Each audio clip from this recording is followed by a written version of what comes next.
Right. I went to Commander Night at my LGS for the first time. It was the first time there wasn't a pre-release that I was going to. First time I was bringing my own decks to an event there. I did not know what to expect. I was really worried that I was going to have a terrible time. But it was great. I found a table with two guys. They were really neat. And a fourth guy came pretty soon thereafter. Didn't have to wait too long. It was wonderful. So I had two commander decks to work with. I had a Vorel of the Hull Clade, doubling counters on creatures, artifacts, or lands. I also had my Optimus Prime deck. I had only played with these decks one time apiece. I knew they weren't great. I knew they weren't perfect. I knew they needed some work. Didn't remember how, though. So I was just going to jump in and see what happened. I won one of the games. Nearly won the first game, too. So nearly. So what happened was in the first game I was using the Vorel deck. And early on, I got out Trawler Drake. And Trawler Drake enters the battlefield with an oil counter on it and gets +1/+1 counter, +1/+1 for each oil counter on it. When you cast a non-creature spell, put an oil counter on Trawler Drake. And pretty soon thereafter, within the first 2 or 3 turns, I also got Roaring Earth out. And that's a landfall trigger. Whenever a land enters the battlefield under your control, put a +1/+1 counter on target creature. So, non-creature spells and lands were buffing the Trawler Drake. I didn't even need Vorel for a while. He was just building up. Eventually, as time went on, I had a 26/26 Trawler Drake. And not a whole lot else. I don't know how they let me live that long. And eventually, the two of the guys got out. And the red player over here was doing a whole lot of nothing the whole match. Whole lot of nothing. He said straight up that he needed 4 mountains to get going, and he had 2. And he was just getting so screwed. For almost the entire game, was sitting on those 2 mountains. He put out some stacks pieces. He was whittling down our life, the 3 of us all together, just slowly, just passively, but he wasn't really doing a whole lot.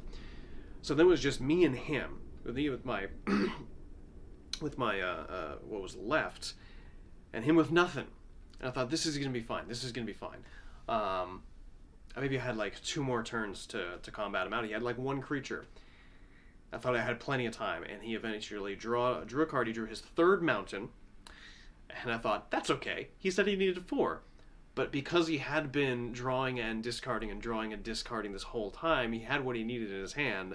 He got a 3rd mountain out, and he played Acidic Soil, which ruined everything. It just because I had at least 10 or 15 lands at that point, and he had whittled my life down. So that close when he got that 3rd mountain. So that was fine. Again, 26/26 Trawler Drake. I was pretty pleased with that. Moved on to play the Optimus Prime deck a couple of times. First match didn't go that well. I managed to get in, flip and sacrifice Optimus a couple of times, and they were all kind of scared of Optimus because he was a 6/8 on the one side, and he was pulling a little bit of damage here and there. He wasn't really making too big an impact. But again, I did manage to flip and sacrifice him a couple of times because he comes back to life on the one side. So that was fun. Nothing happened. I went out pretty early in that one. So I pulled him out again for this second game just to see if it would go any better. It didn't really. I myself found myself with not many lands. I know I need to work the mana base on that deck, get some dual lands and things in there. I knew that was one of the things that I needed to happen. So, but luckily I was keeping a bit of a low profile. Not doing a whole lot, even though they knew that when I finally got Optimus out, they might have to think about him. But the other 3 of them were all dealing with each other. So for a while, again, I was feeling pretty bad. But I did get Urza's Silex out. And for some reason, they weren't worried about that. Probably because I didn't have the 2 white mana I needed to detonate it. They were building up their boards, and then I said to myself, like, I don't think I'm going to be able to do much else in this game. So as soon as I pulled that 2nd white mana, I detonated there as a Silex and cleared everything out. From that point forward, things went pretty dang well. And again, I didn't get a huge board in that game, but I had just a big enough board in that game. The red player from last time, he had the Fangbearer deck that he was working with poison counters and what have you. So he was doing a number on people. I had some poison counters. He had poisoned out this guy. Um, and eventually, again, it came down to just me and him again. Um, the colorless player here had taken away a couple of his hitters. So he was left with just Finn and the creature that makes insect tokens, 1/1 insect tokens, based on the number of poison counters around the table. Which, because it's commander, multiple people, I think he made like 11 1/1 insect creature tokens that the colorless player cleared out one time, but he made him right again the next upkeep. So I was able to, because he had a Viridian Longbow on Finn the Fangbearer, and he was gonna he tried to target one of my people that I really kind of needed. Luckily, I had a misdirect spell in my hand. They didn't see that coming, because as this guy referred to it, as technically sort of like a red counterspell. So he tried to target one of my hitters with the Viridian Longbow and Death Touch, and I pointed it straight back at that token generator. So that guy was off the board. Now, he still had 11 1/1 counters that I needed to deal with. I only had 3 creatures at the time, and he had 12. This was a problem. But I did manage to pull a red direct damage spell. I'm not a burn player, but I needed some board wipey type options. 2 damage to each creature, all die 1/1 counters, all died all at once, leaving just the Finn the Fangbearer. And he had tapped out on him because he tried to Viridian Longbow me. And so he was completely clear at that point. I didn't even have that much on the board, just a couple of like medium-sized creatures, but that was all that I really needed. I almost thought that I had lost it, because we all learned at the time that Optimus Prime, his front face gets a bolster at the end step, a bolster 1 at the end step. And we all, I think, simultaneously realized that it's each end step, not just mine. Each end step. So in a Commander game, all 4 end steps at once get a bolster 1. I hadn't even realized that until the end of the 3rd game, that I had been reading it wrong, and they had all read it wrong also. But for a second there, Finn the Fangbearer had 8 life, and I had 8 worth of damage to give. For a second, I was panicked that I was doing the math incorrectly, and because I think I had forgotten that bolster 1 a couple of times, and they weren't about to remind me, I'm sure. I thought for a second that I might have been 1 damage away from lethal there, but I looked again. I looked 3 times. I did have 8 damage worth on the board, so I was able to just barely kill him at the end. So it was a good time. I think it was a good time. They were nice guys. They weren't crazy. I really appreciated that. There was one moment in the first game, with the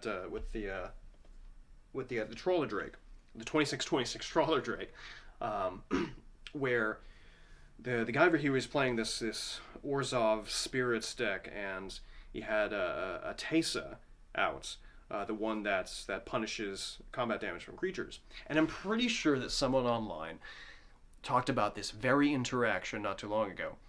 But at the time, I think we agreed incorrectly on what the rule actually was, because in order to kill him, I could easily fly in with my 26/26 Drake, but because Teysa was out, that would mean the Drake would die, which I wasn't into. I had built a lot into him, wasn't into that. And what I think we got wrong was when a player goes out. And we had talked about it at the time, and I was saying, like, well, if he dies, that trigger from the combat damage to kill my Drake wouldn't happen. And it looked too quickly. It was like, whenever it deals the damage, okay. But I Googled it later, and again, I think this was already analyzed not too long ago. I think with that very card, with that very Teysa, if I deal lethal damage to that player is now at 0 life. Teysa's trigger goes on the stack, right? That my Drake would die. Now that the trigger has gone onto the stack, player gets priority, active player gets priority, and when a player gets priority, state-based actions are checked. This guy dead, because that's a state-based action, he goes away, all of his cards and his triggers, either on the stack or going onto the stack, also go away. So that trigger that would have killed my Drake would have vanished. And again, we agreed incorrectly, I think, at the time. My Drake went away, a sad day. So it was a good time. I think it was a really good time. I did learn some things about my mana bases in both of those decks that I do need to adjust. I think the lower end of my Optimist deck needs some 1 or 2 drop creatures just to get things moving a little quicker. But again, learning something new about Optimus, actually, I'm enjoying him a lot more now. Oh, also realized that Optimus is not a creature on my opponent's turns, but he's a vehicle, but he doesn't have a crew cost.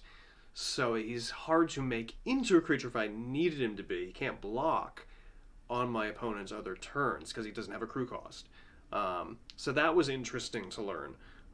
See if I can, again, if I had other blockers, that would have been less of an issue at the time. He can dodge creature removal, but he becomes just a stupid truck on my opponent's turns. So yeah, I have some things to look at on those 2 decks. But again, again, for the first decks that I made and barely any editing after the one time I played them, they actually fared pretty well against some people who knew what they were doing. They really did know what they were doing. When I first sat down to the table, they said it was, what power level are we working at? And this guy says, junk. And I'm like, sounds good. He lowballed himself. They were working with some fire there. They were cooking with some gas. But yeah, I had a really good time. That's every Thursday. Might go back next Thursday. We'll see what happens. But definitely need to tweak a couple of those decks. Yeah,